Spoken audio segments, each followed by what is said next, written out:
Kondraty Ryleyev, a Russian poet and publisher, was sentenced to be hanged for his part in an unsuccessful uprising against Russian Tsar Nicholas I in December 1825.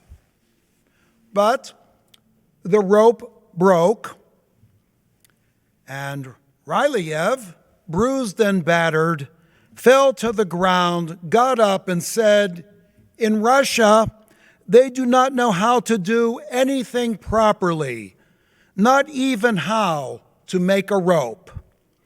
An accident of this sort usually resulted in a pardon, so a messenger was sent to the Tsar to know his pleasure. Nicholas said, "What did he say?" "Sire, he said that in Russia they do not even know how to make a rope properly." "Well, let the contrary be proved," said the Tsar. Words have tremendous power.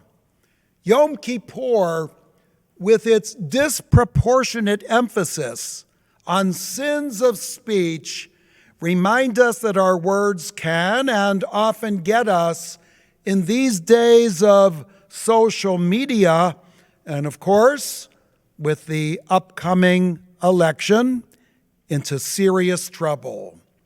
I'm not certain if there ever was a time where we were cautious about the words we used and spoke to others.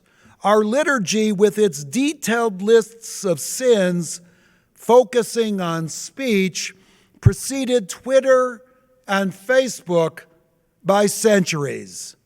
But in the past, we generally had to communicate face to face, and we were able to read the emotions of the other person as we were speaking to see if what we were saying was causing undue distress. Today, it seems that civility in speech has disappeared. From politicians denigrating others, accusing others, blaming others, and then needing to delete tweets that were publicly shared before being vetted by the brain. The number of people harmed because of the human need to be heard and share fleeting opinions is incalculable. In the words of Twitter CEO Jack Dorsey, we have witnessed abuse, harassment, troll armies, manipulations through bots and human coordination, misinformation campaigns, and increasingly divisive echo chambers. We aren't proud of how people have taken advantage of our service. What causes a congresswoman from Michigan to blurt out, before knowing any facts, that white supremacists were responsible for the shooting at a Jersey City kosher market, when in fact the shooters were connected to the black Hebrew Israelites, many of whom are anti-Semitic? What causes a restaurant owner in Seattle to tweet out that there are 1.5 less MAGA Billies in the world after a tragic hunting accident took the life of a father and a daughter in January of this year? The restaurant owner continues to write in her now deleted tweet, "At least they died supporting their beloved Second Amendment." What causes an international affairs professor to tweet out, "Indian food is terrible," and we pretend it isn't? I would ask, who really cares what these people think? What is this human need to speak? when silence would serve us better. The writer of Proverbs was right. Even a fool is thought wise if he keeps silence. You may remember Mark Cuban's remarks after Donald Sterling, the Jewish owner of the Los Angeles Clippers, made racist comments in private remarks that were subsequently made public. As the team owners gathered to debate the expulsion of Sterling from team ownership, Cuban, while not defending Sterling's words, asked his colleagues, if it's about racism and we're ready to kick people out of the league, okay, then what about homophobia? What about somebody who's anti-Semitic? What about a xenophobe? In this country, people are allowed to be morons. Many years ago, our sages taught that stupidity is also a gift from God. But we should be careful not to misuse it. As American citizens, we understand the importance of free speech. And most of us would agree that as Americans, we probably should never lose our freedom to be, in Cuban's words, morons. But Judaism, as intimated in our Yom Kippur liturgy, is not quite as forgiving. The great sage Maimonides sets a standard for our speech.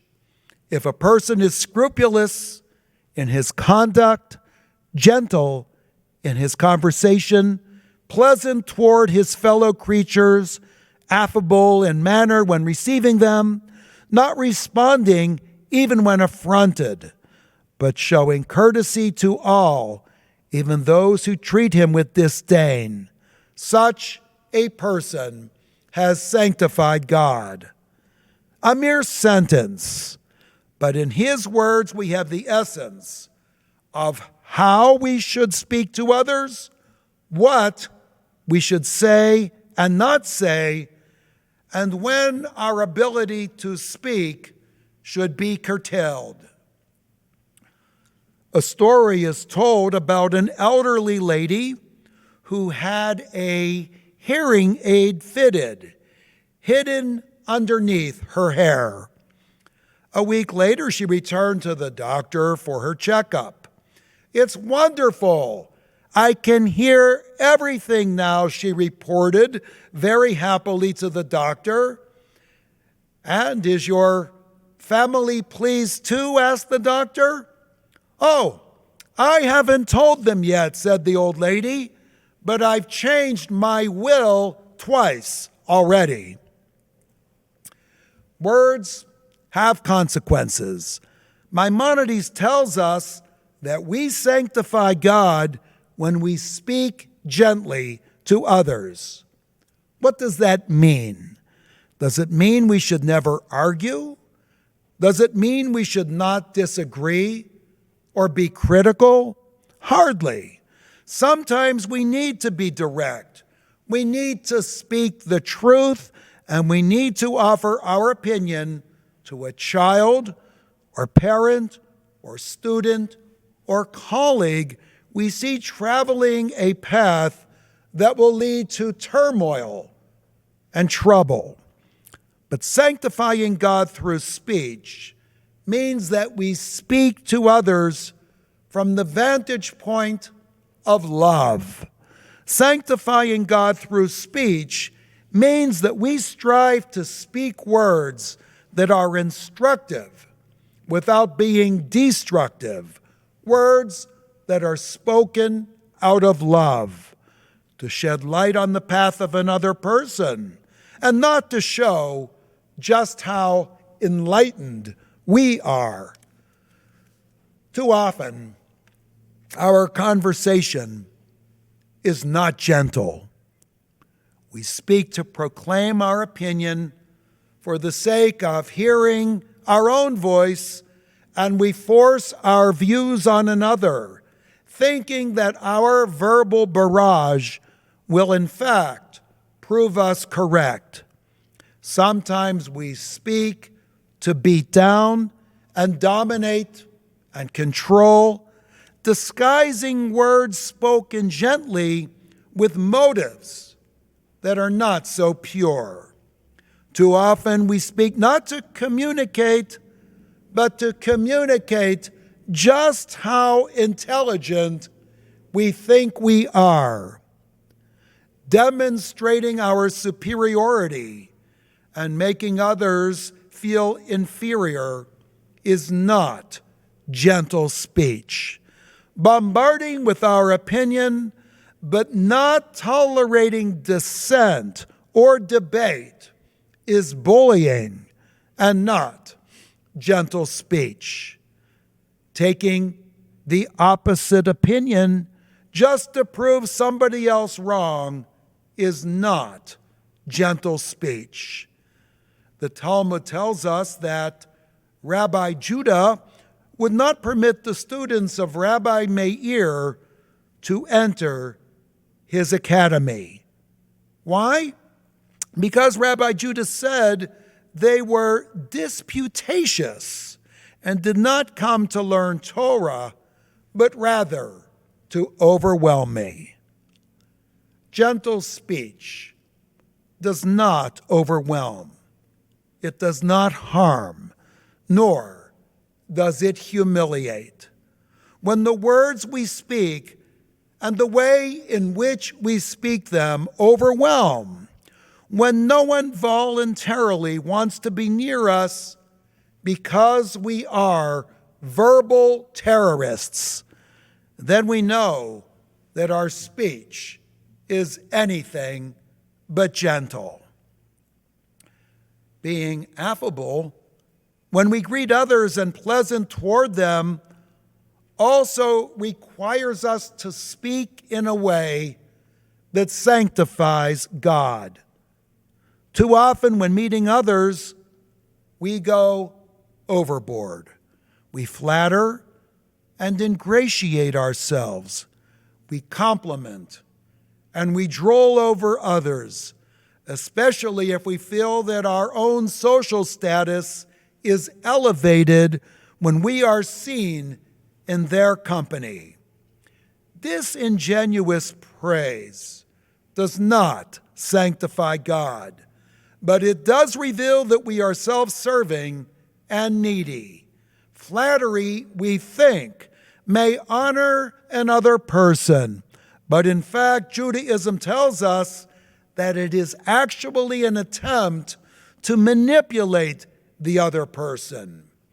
Rabbi Moshe Chaim Luzzatto, in his ethical work known as Path of the Upright, puts it this way: one should avoid associating with people who flatter a person in order to steal away his or her heart with their flattery for their own purposes.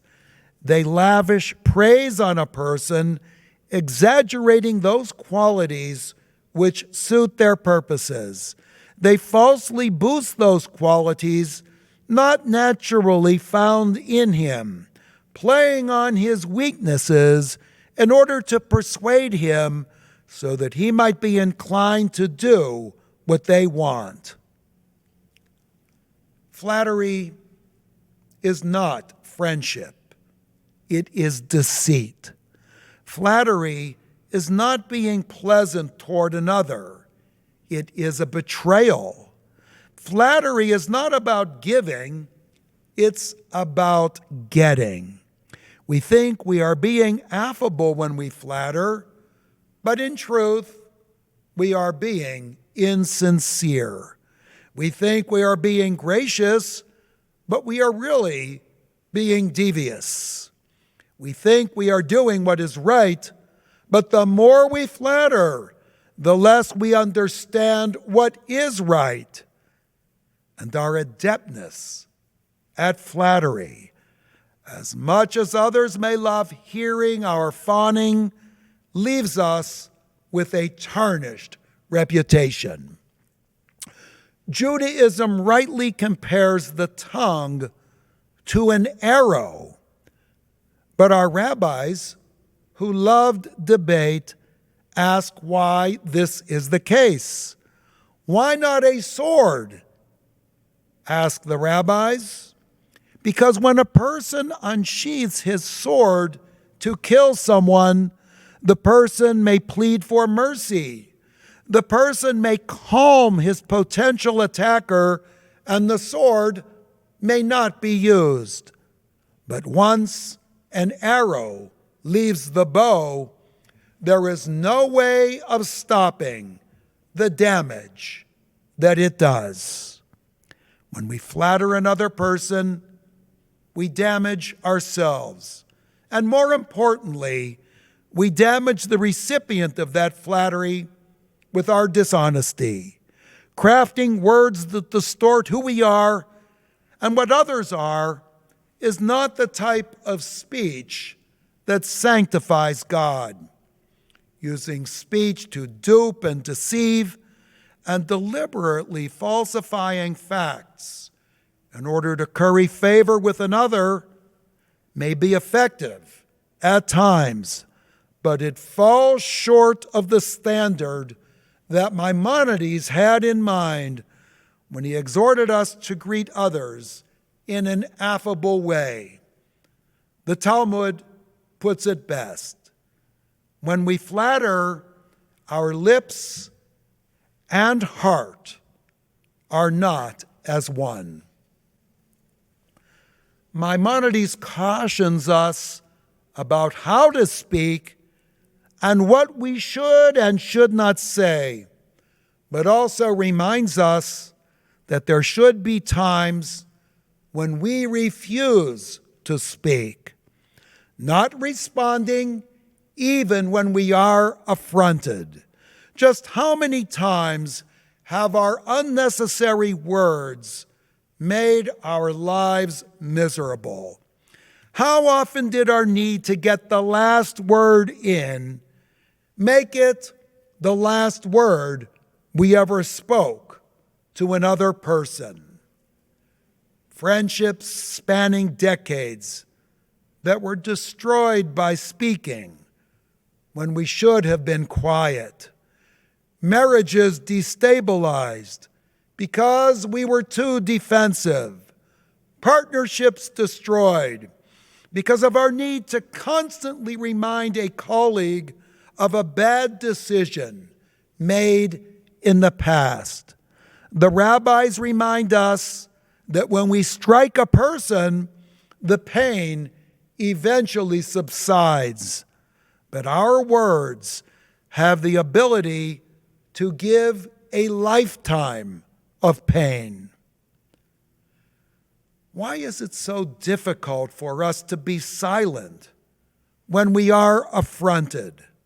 Why can we not stop and just listen? Is the affront to us really about us? Or is the other person verbalizing their fears and anxieties, their doubts, and their despair? Maimonides cautions us about speaking when affronted because he implicitly understood that silence can sometimes open new and deeper levels of communication. King Solomon was promised by God that there would never be a king in Israel like him. Why? Because he prayed not for long life or wealth. He asked not for the death of his enemies or honor, but for a listening heart. Silence leads to a listening heart and ensures that fragile friendships are not fractured. Silence reminds a spouse that in spite of a temporary frustration expressed in an outburst that the marriage is strong and that the partnership cannot be jeopardized. Silence allows us to maintain our dignity. The Talmud appropriately points out that the human tongue is so dangerous that it is protected by two barriers, the mouth and the teeth. We fast on Yom Kippur by putting nothing into our mouths. Perhaps we should also have a speech fast, set times and occasions, set situations where nothing comes out of our mouths, and our social media accounts are silent. Not talking back when we are affronted, not talking at all. This may be the best way to sanctify God. Pianist Arthur Rubinstein, loquacious in 8 languages, once told this story when he contracted a terrible case of hoarseness. The newspapers were full of reports about smoking and cancer, so he went to his doctor. I searched his face for a clue during the 30-minute examination, Rubinstein said, but it was expressionless. He told me to come back the next day. I went home full of fears, and I didn't sleep that night. The next day, there was another long examination, and again, an ominous silence. "Tell me," the pianist exclaimed, "I can stand the truth. I've lived a full, rich life. What's wrong with me?" The physician said, "You talk too much." The many sins of Yom Kippur remind us that we talk too much. We say what we think instead of thinking about it before we say it. We insult, we demean, we demand, we denigrate, we demoralize and degrade with our words. We are dishonest, deceptive, and disloyal. We destroy relationships with our defensiveness. We use speech to disguise our true intentions, and we share too many details when talking to others about others. On this Yom Kippur, and on every single day of the new year, let the contrary be proved.